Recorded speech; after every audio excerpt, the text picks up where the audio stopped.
Bonjour et bienvenue dans le flash d'information. Nous sommes mercredi 6 octobre 2021, jour de Conseil des ministres. Une rencontre qui se tiendra ce matin au Palais de la Présidence de la République sous la présidence du chef de l'État Alassane Ouattara. Notre grand reporter Awa Touré est déjà sur place. Son compte rendu dès la fin de ce conseil, si possible donc dans le 13h. Main dans la main, la Côte d'Ivoire et le Burkina Faso se dressent contre la corruption. Les deux pays viennent de signer un protocole d'accord de coopération. Vous le voyez là en image.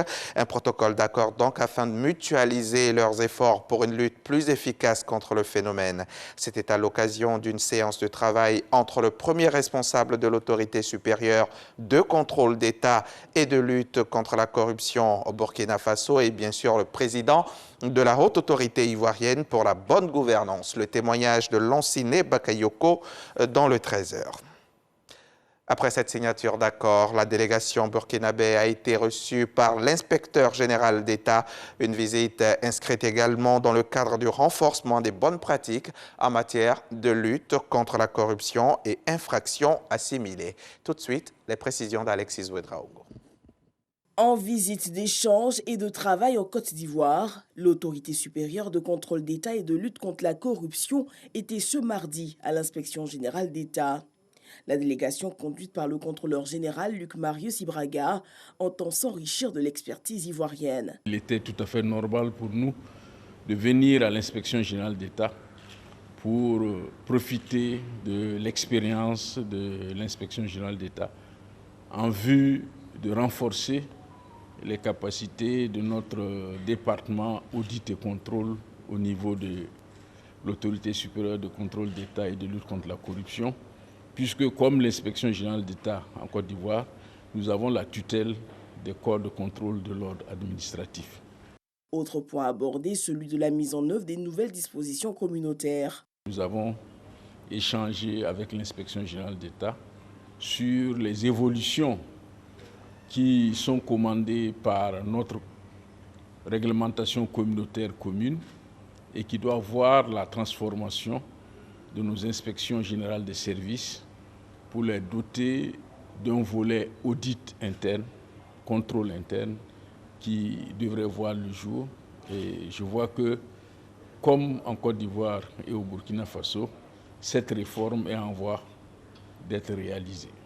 Rappelons que la Côte d'Ivoire est membre du FICH, Forum des inspections générales d'État d'Afrique. Elle en abrite l'Institut de formation.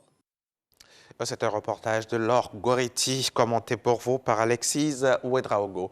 À 3 mois du renouvellement du mandat de la MONUSCO, l'ONU s'inquiète de la situation humanitaire qui se dégrade, selon elle, en République démocratique du Congo. Un Congolais sur 3 dépend de l'aide, mais celle-ci ne peut toujours être distribuée comme il le faut à cause de la situation sécuritaire. Les 15 membres se réunissaient donc pour évaluer la situation à RDC et les éventuels besoins d'adaptation de la force de maintien de la paix.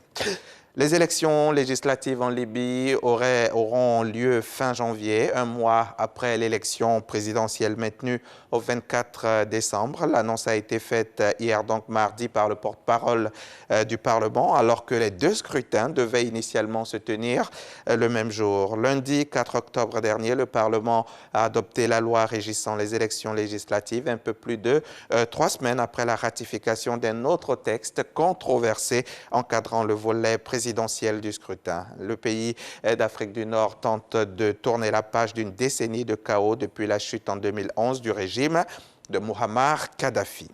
La lanceuse d'alerte Frances Haugen a livré un témoignage accablant hier mardi devant le Sénat américain. Cet ingénieur de 37 ans, ancienne chef de produit, a démissionné de Facebook en mai dernier, choquée par ce qu'elle y a découvert quand elle était au cœur de la machine Facebook pendant 2 ans. Mark Zuckerberg, le cofondateur et PDG du réseau social, a défendu son entreprise dans une longue publication sur sa page. Au cœur de ses accusations, dit-il, réside l'idée que nous privilégions les profits plutôt que la sécurité et le bien-être. Ce n'est tout simplement pas vrai. C'est la fin de ce Flash Info. On redéveloppe tout ça dans le 13h.